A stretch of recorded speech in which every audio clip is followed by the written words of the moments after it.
Please take your seats. Good morning. Welcome, everyone. We're so glad you're here. Thank you for joining us as we continue exploring embodying resilience. If you're a newcomer this morning, we'd like to extend a special welcome to you. We're so glad you're here. If you'd like to know more about what's going on in the fellowship 7 days a week, you can give us your email address on one of these blue cards. If you're here at the fellowship, you can fill out the blue card, leave it on your chair, or give it to a greeter.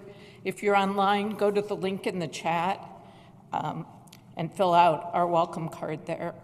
Current members can also use the welcome card to update their information. We hope you'll stay for coffee and conversation after the service so we can get to know each other, or stay online to chat on Zoom. Since we're here in a time of ministry and covenant, we are asking that we hold all applause until the end of the service. Jazz hands can work if you feel so moved. We can thank everyone for their contributions at the end of the service.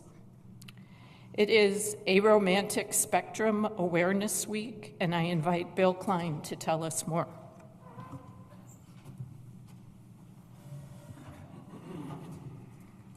Hi, good morning. I did not prepare anything to introduce this video, but the welcoming congregation wanted to let folks know that everybody feels love in different ways, and especially with all of the hammering we get around Valentine's Day. Even my games yesterday was all about hugs and kisses, but everybody loves a little bit differently, so I'm going to play a short video that talks about that.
you. It's now time for announcements before the service starts. If you want to submit an announcement to be read, please write it on a slip of paper now. They're in a basket in the back row. Feel free to bring it up or raise your hand if you have a written announcement ready to collect. You can also raise your hand if you need us to come to you for an announcement. If you're on Zoom, you can put your announcements in the chat box at this time. And there are announcements on the back of your printed order of service, and we try not to repeat those verbally. The same announcements are in the email that goes out every Sunday morning and more that don't fit on the printed sheet. So our one announcement that I have so far is our Mardi Gras trivia night and chili spaghetti dinner is next Saturday night. Dinner is 6 to 7 and the trivia contest from 7 to 9:30. There will be free childcare during the trivia contest, but you must pre-register by emailing Cuff's email by this Tuesday.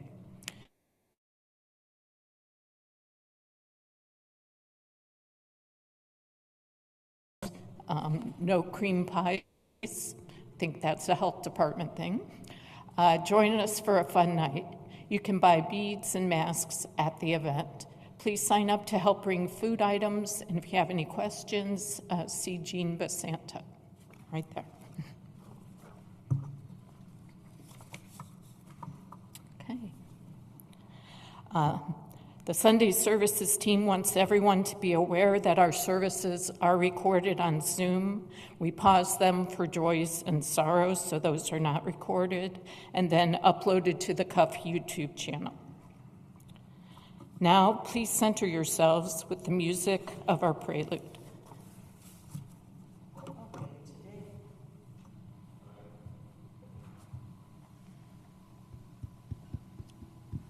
have any sound here. There it is. Okay. This month's theme is resilience, and so we picked out some songs about resilience. I don't know how many of you remember the flood of 1993 that really wiped out a lot of river communities. Well, one town that I was really fond of because I lived there for a number of years was Rockwood, Illinois, and that one always floods during floods. And gathered a bunch of people up together after all the flood water had gone down, and we went down there to see if we could help. And that's what this song is about. It's called The Flood. And I dedicate it to my friend Virginia Mansker, who used to be mayor there, the old woman in the song, and our late friend Brian Kelso Crow, who helped out too.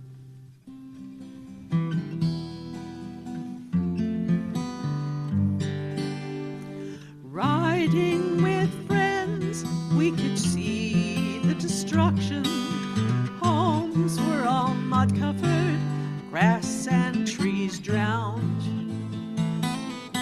Sandbags we'd filled lay askew, most were busted, failed when the levee closed, filling the town. Flow, river, flow, pictures of better times, ravaged by flood waters, but safe in my mind. Flow,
scrubbing and mopping town halls, historical pictures cleaned. General stores gonna have to be pulled down. Where will the old folks go to buy what they need? Flow, river, flow, pictures of better times, ravaged by flood waters, but safe in my mind. Flow, river, flow, so many memories claimed my possessions, but couldn't claim me.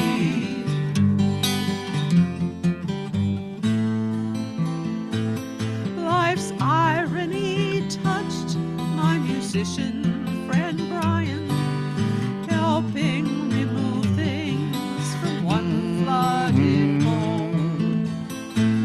Took an axe to a waterlogged ruined piano, felt sad for a little girl, her music now gone.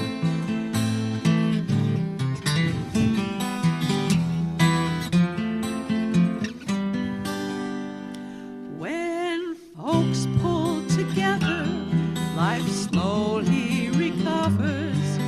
New town hall built near the site of the old. Historical pictures restored and replaced now. Jenny plays piano still, new house on high ground. Flow, river, flow, pictures of better times, ravaged by flood waters, but safe in my mind. Flow, river, flow, so many memories claimed my possessions, but couldn't claim me, but couldn't claim me.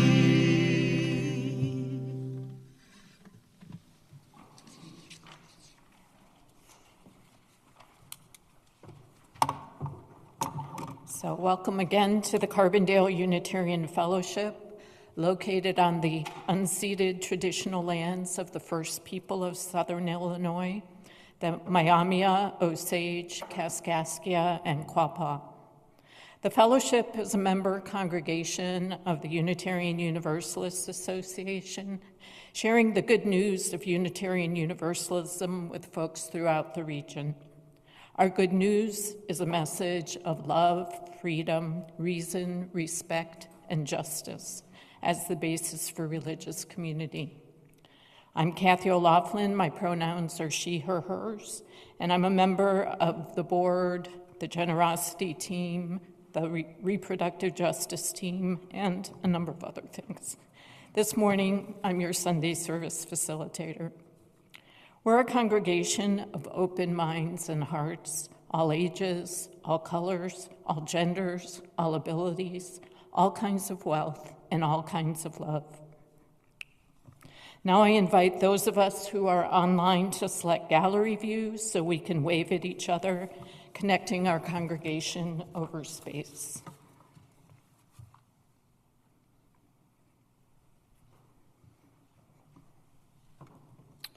Currently, CUF is lay-led, with the Sunday services team planning our services using the rich spirit and many talents of our congregation's members and friends. Anyone interested in speaking at a service, please contact a member of the team. In addition to members, services may include guest speakers and ministers. This year, we will also join with our friends at the Church of the Good Shepherd for some special Sunday services. Please join us on Sunday mornings or at our Wednesday evening Vespers on Zoom as we continue our search for our next minister. We'll now have our first hymn. Please rise as you're willing and able to join us in singing Though I May Speak with Bravest Fire. It's number 34 in the gray hymnal. Elena will accompany us on the piano, and she will play it through the first time before we begin to sing.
Our chalice lighting today is Look to This Day by Kalidasa. Look to this day, for it is life, the very life of life. In its brief course lie all the verities and realities of existence, the bliss of growth, the glory of action, the splendor of beauty. For yesterday is but a dream, and tomorrow is only a vision. But today, well lived, makes every yesterday a dream of happiness, and every tomorrow a vision of hope. Look well, therefore, to this day.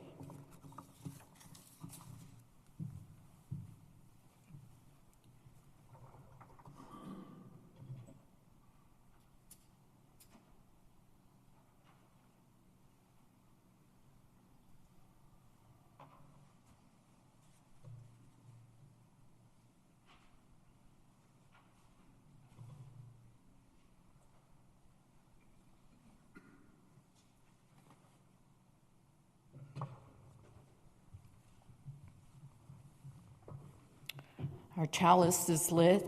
Now with intention, Bill will put a pebble in our bowl of water, letting it ripple out beyond our knowing. All are invited to do the same here at the fellowship or at home to mark a joy, sorrow, or any other feeling you may have during the musical parts of the service.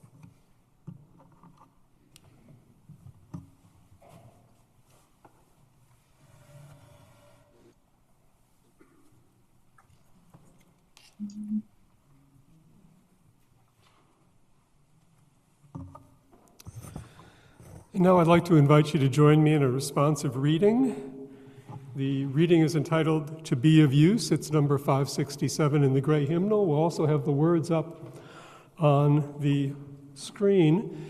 And usually responsive readings begin with the person up here doing the first line, but I want you to begin with the first line, and I'll do the second part.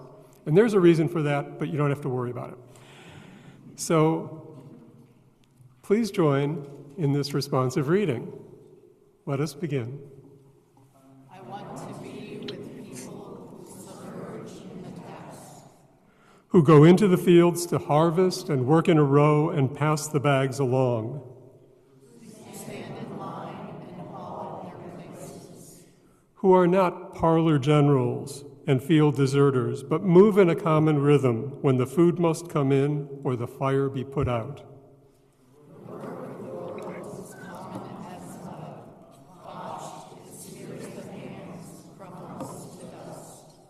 But the thing worth doing, well done, has a shape that satisfies, clean and evident.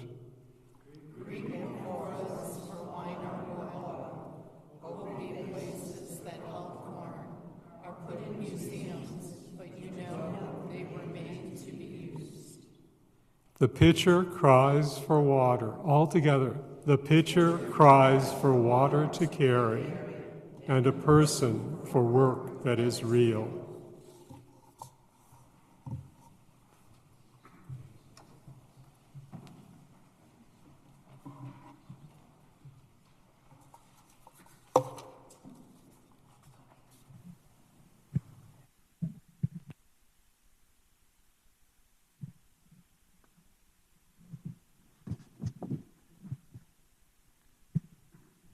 So now is the time in our service where we share personal joys and sorrows in fellowship. Some of us come today with heavy hearts. We open our hearts to you. If you have a personal sorrow that you'd like to share, please come forward and share with us all. And anyone on Zoom can raise their hand and we'll recognize you.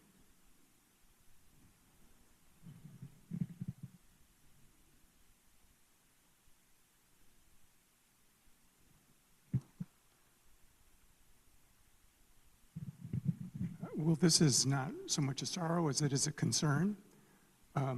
Today at 2 o'clock, the Carbondale Public Library is going to be showing a film, The Librarians, and it's my hope that many of you will go and support the librarians. because I think we would much rather have trained librarians selecting our books rather than a bunch of people that just want to throw out books of their choosing. So I hope to see many of you there. It's a major concern. Thank you. That was Don Mullison.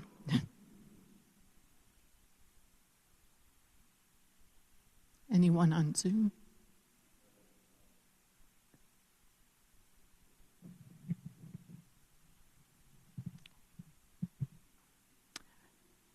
Just as some of us come with sorrows and concerns, some of us also.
In our fellowship, we share so many things: time, efforts, talents, spirit, and money. We share with this fellowship and for the needs of the fellowship, but we also share with our greater community beyond these walls. You may contribute to the fellowship or to our social action offering recipient for February, which is Good Samaritan Ministries. Checks should be made payable to CUF, and you can also donate online via PayPal. The link is in the chat and in your order of service. Use the check memo area or the note area in PayPal if you wish to specify a contribution to Good Sam. Also, remember that your spare change makes a difference. All the coins collected during the offering are sent to the UUA Annual Program Fund, which provides important resources to UU congregations, including ours. Now we'll speak the unison offering reading, which is number 674 in the gray hymnal.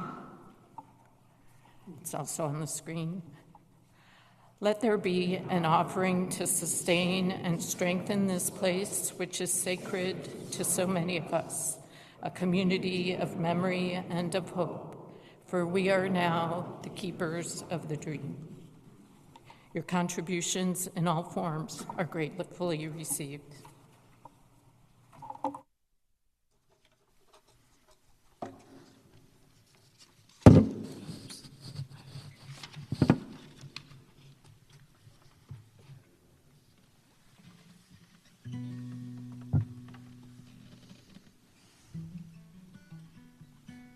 This next song we're doing is actually a celebration of resilience to a couple of really remarkable great-great-grandparents I apparently had. And you'll see why in a minute, and why I call this my only railroad sea shanty.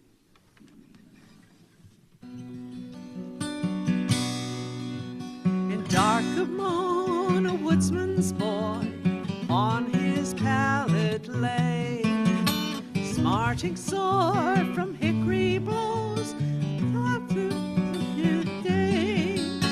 The chores undone, delayed at school, he'd helped a friend in need. No question questions asked, no answers told, to justify his deed, oh, to justify his deed. And eastward ho, sturdy lad, from home you're bound away, to wander to and fro the vales, near Lake Chautauqua, oh, near Lake Chautauqua. His family slumbering unaware, has crept he out the door. No note left he, nor ties that bound, no whippings to endure.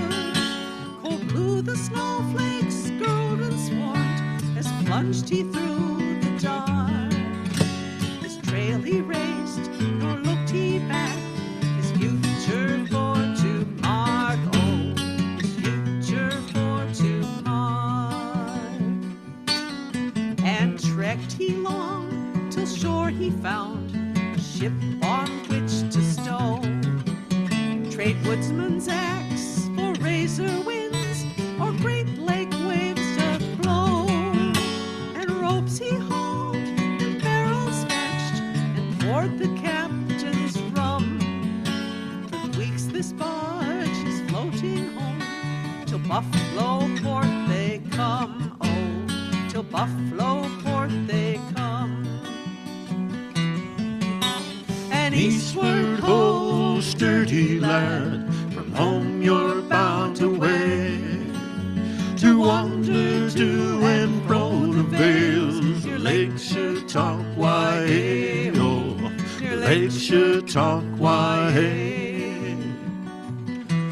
Farewell a sailor's life he bade, and for the rails did trade.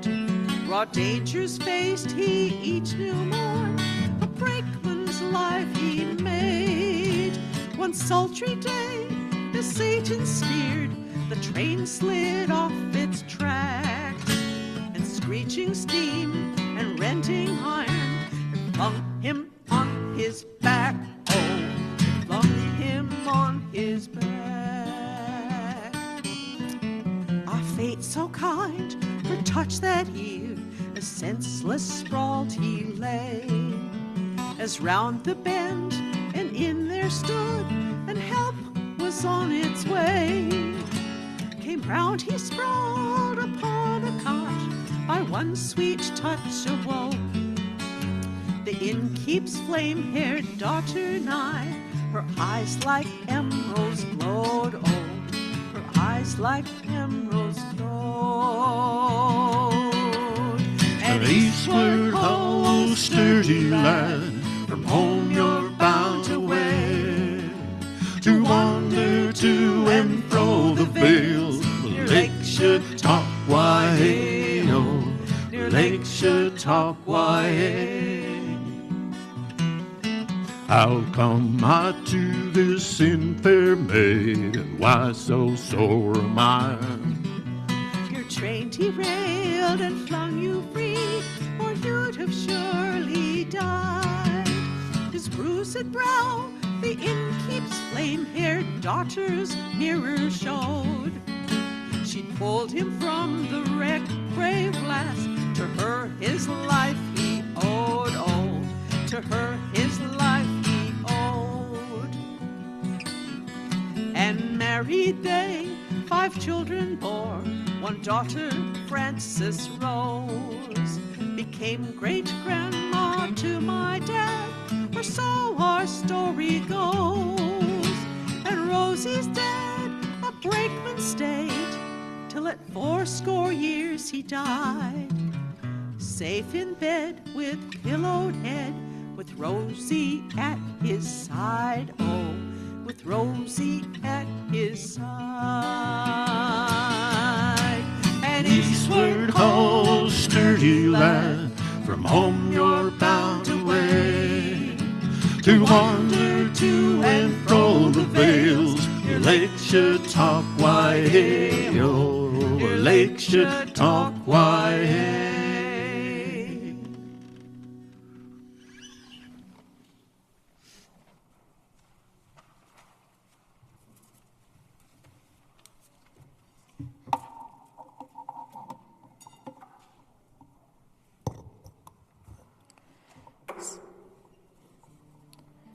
We'll now have a reading, Until One is Committed, by William Hutchinson Murray.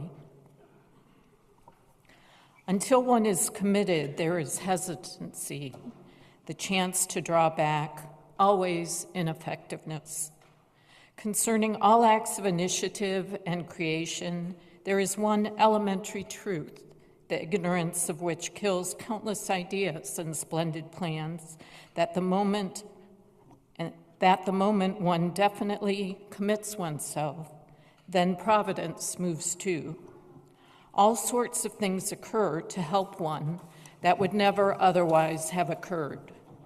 A whole stream of events issues from the decision, raising in one's favor all manner of unforeseen incidents and meetings and material assistance, which no one could have dreamt would have come this way. I learned a deep respect for one of Goethe's couplets. Whatever you can do or dream, you can. Begin it.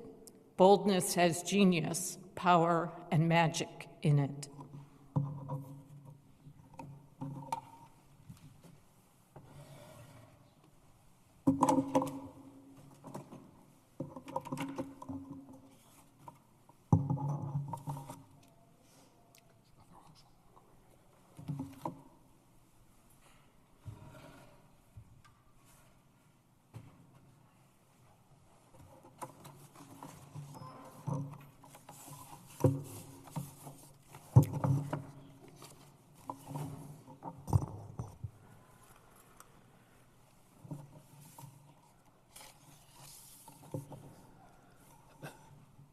When we think about embodying resilience, a good place to begin is by thinking about what resilience itself is. What comes into your mind when I say the word resilience? And if you're on Zoom, you can type into the chat, and Bill Klein will let me know about what's going on. What comes into your mind when I say resilience? Glenn? Laughter. Okay. Strength. Adaptability.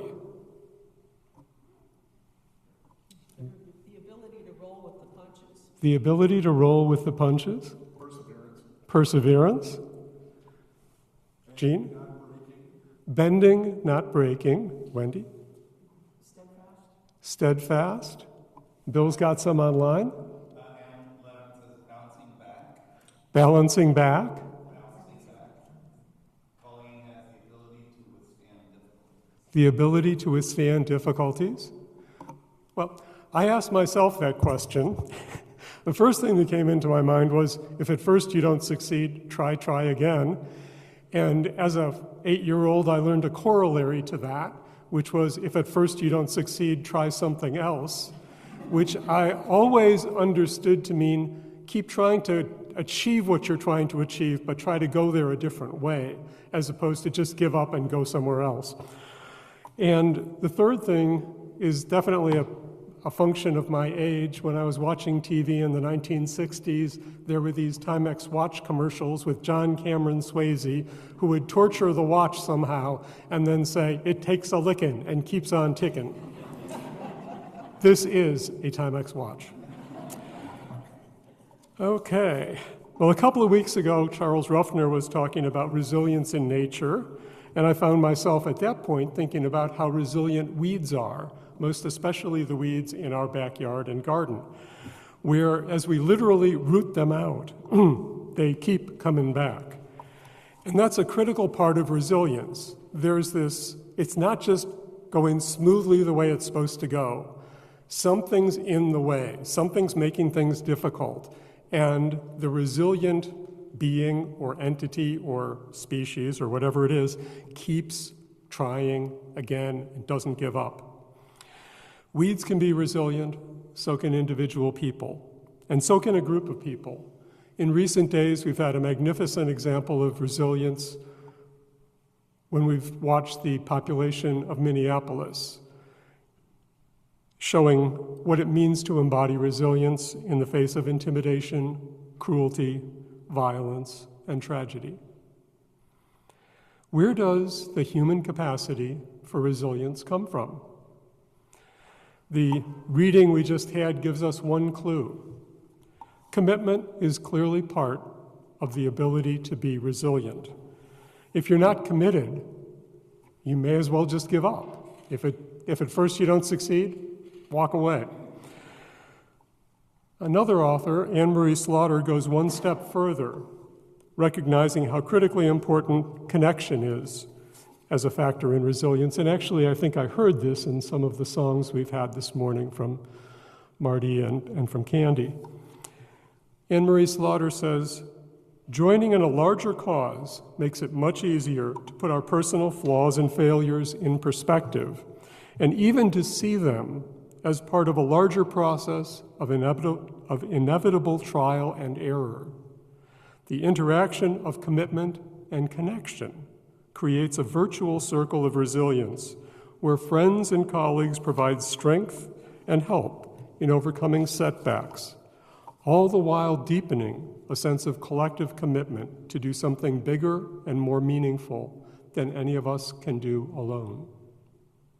In other words, an individual can be resilient, but a connected and committed group can be even more resilient because the commitment and connection amplify the resilience. And to a certain degree, responding resiliently amplifies commitment and connection.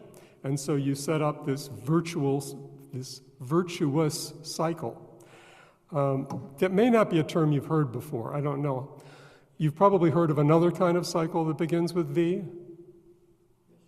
A vicious cycle, exactly. In a vicious cycle, things keep happening that make other things worse, and the other things make the first thing worse, and things start to spiral, getting worse and worse and worse. In a virtuous cycle, some factor makes another factor better, and that second factor makes the first factor better. So, for example, if you had a youth group and youth show up, that makes it more likely that they're going to show up again. And as more youth show up, because youth are interested in being with youth, right? So you've got a kind of a virtuous cycle of attendance in youth groups. So in a time like this, in days like these, where we need to be resilient in the service of love and our other values, I'd like to share a couple of stories that come out of our fellowship's history. In sharing them, I want to remind us that we've been resilient in challenging times or challenging situations before, and perhaps inspire us to more resilient behavior today. First story connects with Rainbow Cafe. You might know that Rainbow Cafe, Carbondale's LGBTQIA+ center, first came into being as a joint ministry of this fellowship and the Church of the Good Shepherd. In the summer of 2000, about 10 or 12 people met, bi-weekly or something, in the basement of Church of the Good Shepherd, talking about what could this be. And eventually we came up with a plan for a weekly drop-in center for high school age LGBTQ youth, and came up with the name Rainbow Cafe, and if I recall correctly, it was Miriam Link Mullison who came up with that name. In any case, in September, you were definitely there, and so was I, and so was Kathy, and so were some other people. But in that September, Rainbow Cafe began meeting weekly in the basement of Church of the Good Shepherd, and youth attendance was variable, but it was pretty clear to the organizers that it was significant to the youth when they were there, that there was a place like that they could go. So there was a sense it was meeting a need, and the sense of commitment to the program grew among the organizers. But in the spring of 2001, something happened such that the room was no longer available at Church of the Good Shepherd.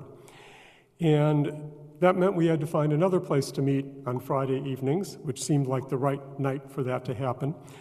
And our old fellowship building, the one at University in Elm, was a possible location, but there were already some activities there on Friday nights, and that made that somewhat challenging. So we were trying to figure out, well, could we do it on a bi-weekly basis, or would that just confuse everybody too much? But then, out of the blue, as far as I was concerned, somebody said, well, the Carbondale New School will let us use their cafeteria to do this. And we were extremely grateful and very pleased. And the trouble was the cafeteria wasn't the greatest space, frankly. And the youth hardly came the second year. But there was enough commitment among the organizers that we kept meeting through the second year. But we're starting to wonder, well, if there's no youth, is anything really gonna happen here? And at that point, a local professional had heard about it somehow, inquired about more information, and eventually offered us the use of the waiting room at his professional offices, which felt a lot like a living room in a house. I mean, it just had that kind of vibe. And so another space came along pretty much out of the blue. And the youth started to come to this place, which they liked better. And it was still irregular attendance, but more youth were coming, and the word was getting out. And the word got out somehow to the Women's Center. Now it's the Survivor Empowerment Center.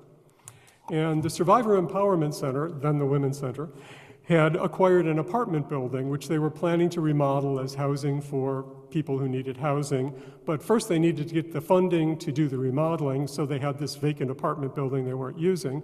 And they said, hey, if Rainbow Cafe would like, you could use an apartment in this. And that was really a step forward because nobody else used that apartment. In other words, it was kind of Rainbow Cafe's own space, which meant that Rainbow Cafe could arrange things, it could put things up on the wall, it could store stuff there, and there wasn't any hot water. That was one of the downsides. But basically, until the remodeling was ready to go, the space was there. And you could really see how that meant something different, something special to the youth. Youth attendance mushroomed. As a matter of fact, I remember there was one set of parents who drove their youth to Rainbow Cafe from Fancy Farm, Kentucky, which is past Paducah. I mean, it's a long way to come for a Friday evening. I mean, I think they spent more time on the road than they did at Rainbow Cafe. But around that same time also, another thing came kind of out of the blue, which was that the Unitarian Universalist Funding Program gave the fellowship a grant to fund a part-time Rainbow Cafe manager, another way of increasing continuity from week to week as opposed to different volunteers every week. And so that also helped us in terms of if the Women's Center found something we did problematic, that person would be there next week to make sure it didn't happen again, or however it went. So Rainbow Cafe has since then, this takes us up to about 2005, is kind of the little story of history I've given you here. Rainbow Cafe since then has gone on to many other other locations and to many other funding sources, and is so much more today than it was at that point where I'm stopping the story. But it has a history of resilience. And as it faces challenges today that are very serious, I hope that history of resilience is present in its memory as well as in mine, such that that resilience becomes part of its DNA, and its commitment and connection continues, as well as its connection to this fellowship.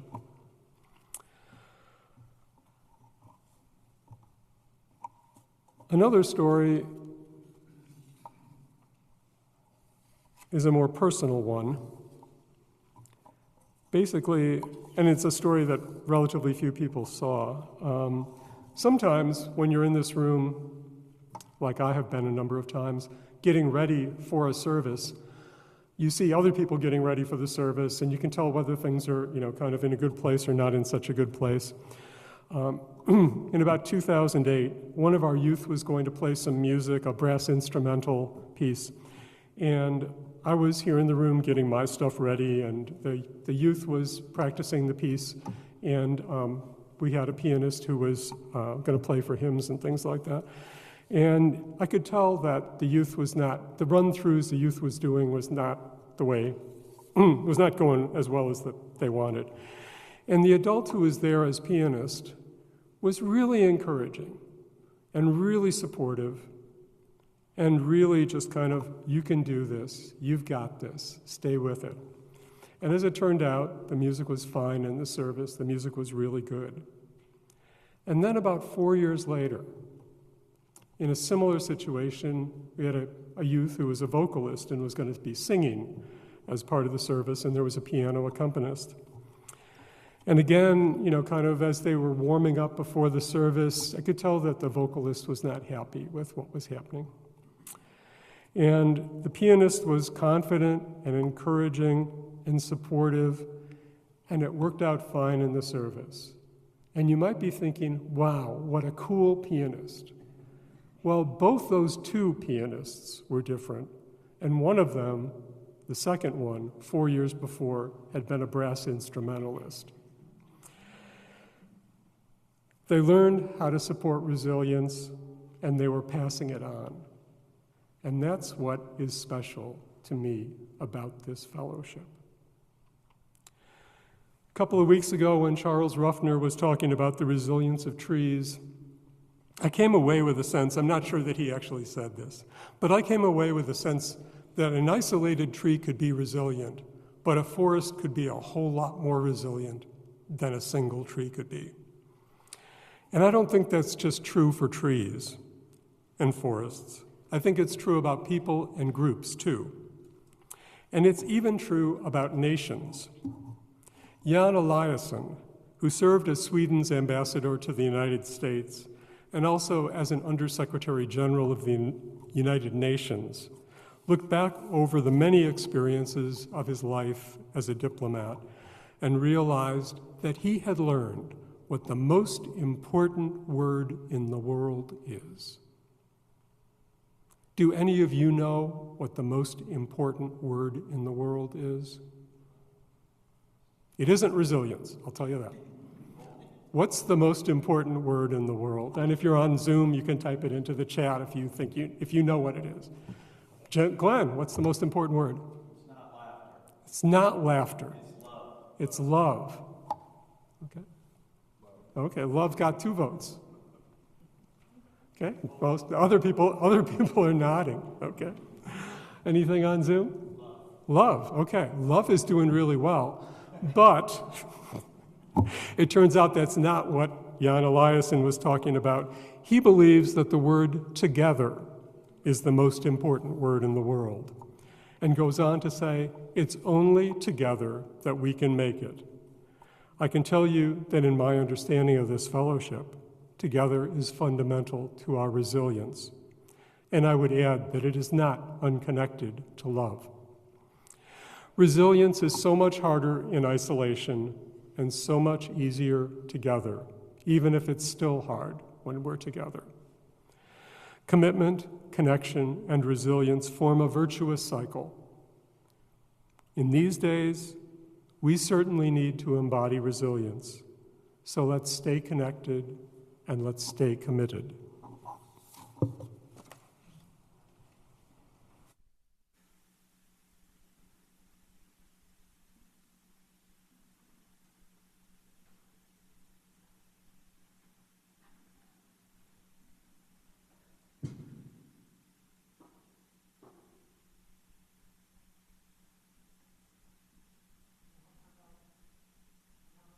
Last hymn, which is Sing Out Praises for the Journey. It's number 295 in the gray hymnal. Please rise as you're willing and able. Elena will accompany us on the organ, and we'll play it through once before we begin singing.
This last song is a more general song of resilience. I actually wrote it in 2004, and I think that was after George Bush's election.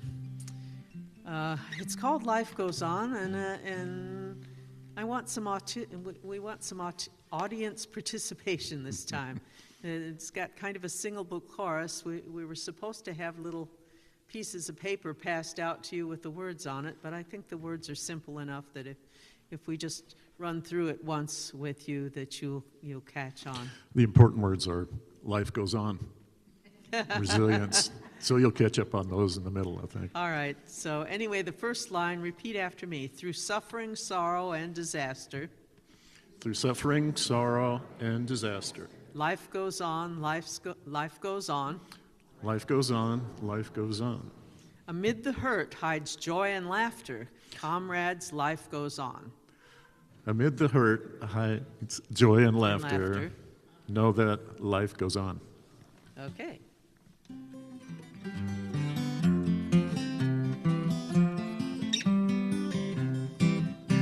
Through suffering, sorrow, and disaster, life goes on, life goes on.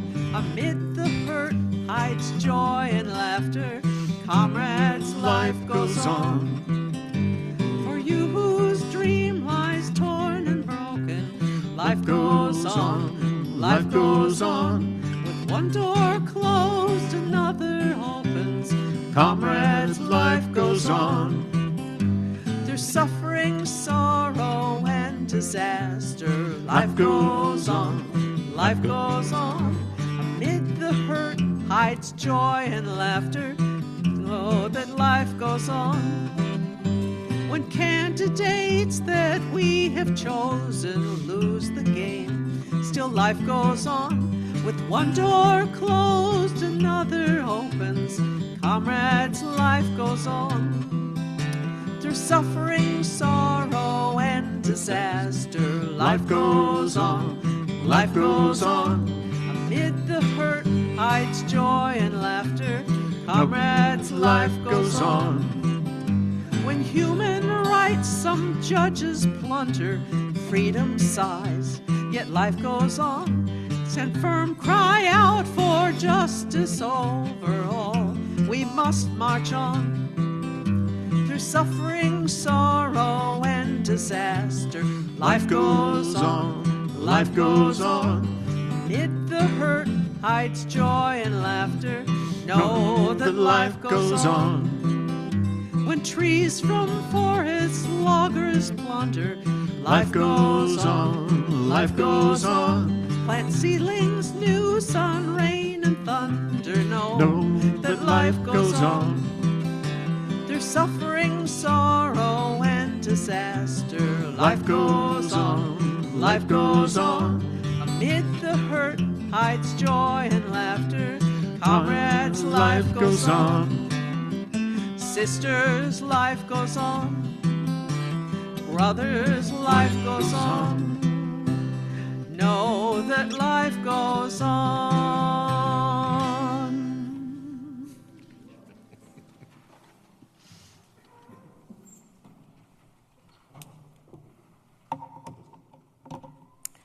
So now I would like to thank everyone who made this service possible, which includes everyone here and on Zoom. Thanks to Bill Sasso for his message.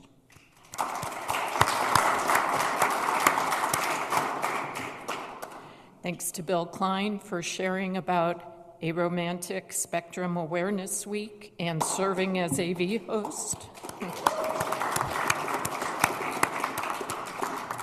Thanks to Marty and Candy for their music.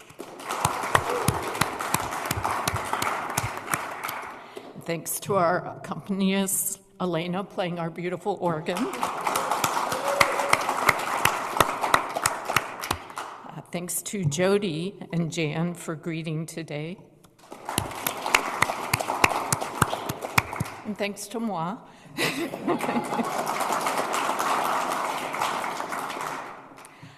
Please rise as you're willing and able and hold hands or hold your palms out for our benediction, a lifelong sharing by Mother Teresa.